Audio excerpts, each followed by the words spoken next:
Paul Ryan says the fight over the budget isn't some simple negotiation.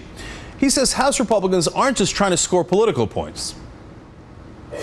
Look at these people. Look at these new people who just got here.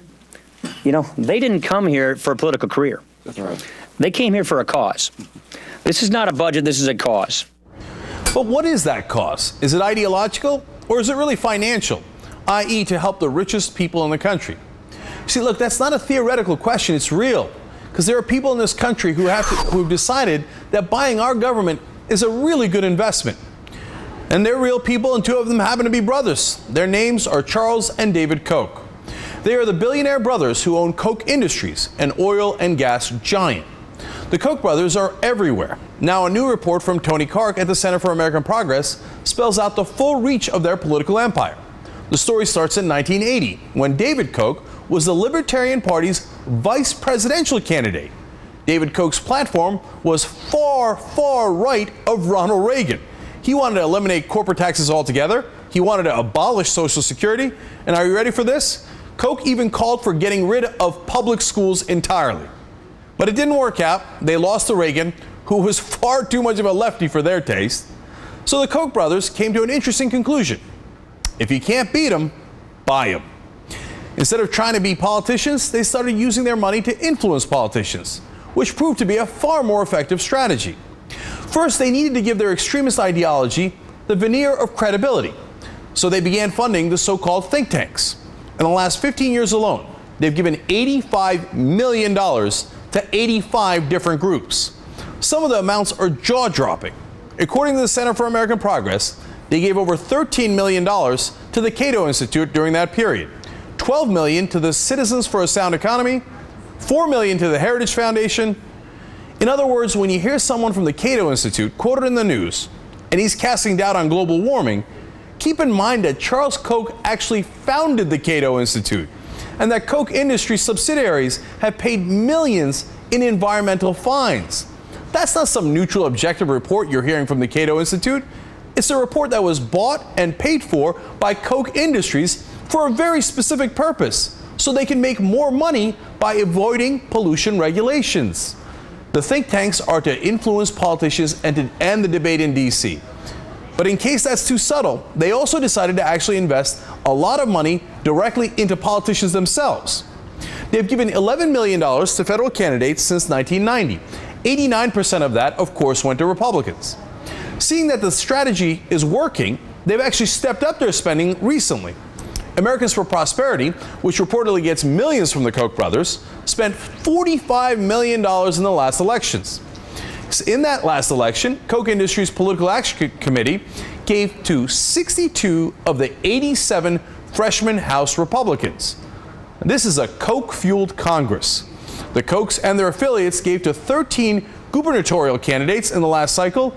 Of course, 10 of them were Republicans. They also gave $1 million to the Republican Governors Association.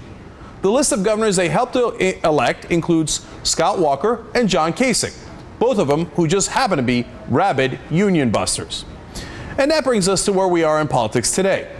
Governor Walker attacks the unions, House Republicans go after the EPA, and now Paul Ryan targets those pesky little safety nets, Medicare and Medicaid.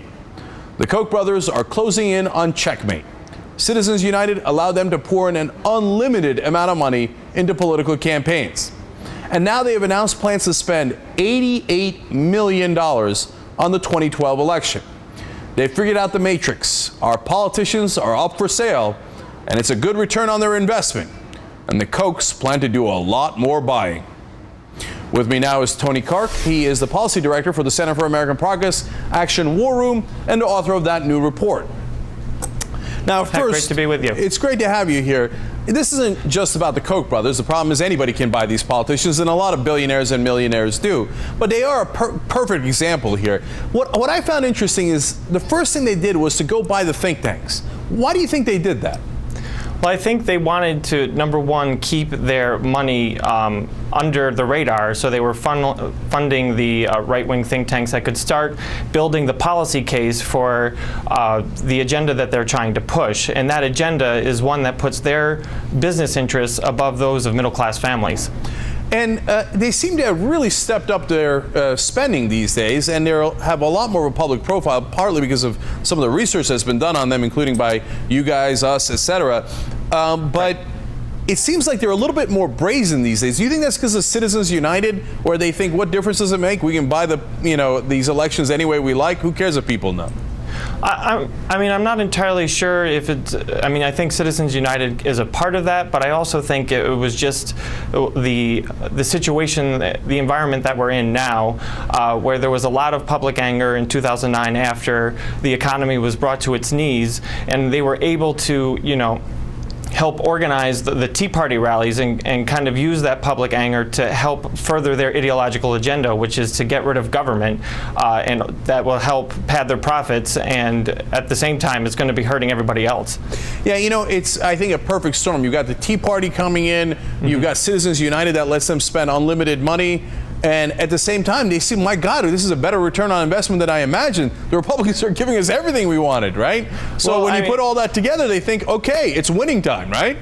Exactly, and I think if you look at the success they had in the 2010 elections, if you look at now the House Energy and Commerce Committee, the Koch Industries is the single largest oil and gas contributor to that committee, and that committee is also the one that oversees energy policy in this country, which also regulates carbon emissions, things that they have a personal interest in, because that's also what their business interest is. Yeah, actually I want to give the audience some facts on that, because it's amazing.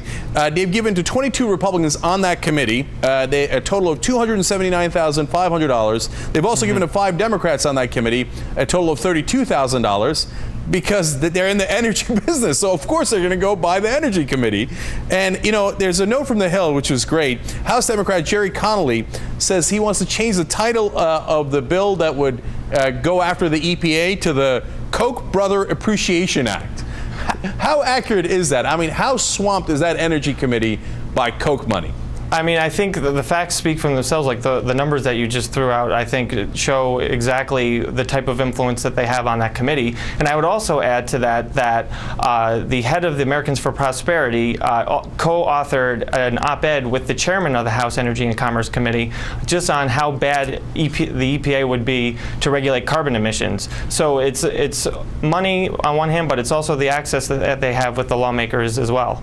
Well, we saw that access in Wisconsin when the fake Koch brother called Governor Walker. Governor Walker spent 20 minutes with him. He's like, yeah, let me tell you how we're going to bust the unions. By the way, if you bust the unions, you start public, then you go to private, hey, that lowers the cost for Koch Industries, because then they have to pay their employees less. So it all works out for Koch at the end. But I want to ask you about the Tea Parties. You mentioned that earlier. Mm-hmm. How much are they involved in the Tea Party movement?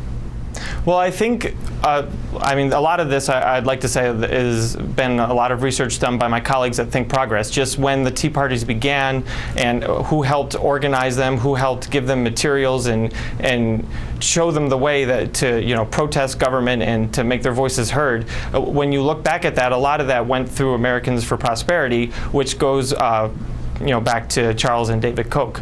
So I think from even one employee said that their job was to stimulate the Tea Party, that they didn't necessarily create it per se, but they definitely helped it along.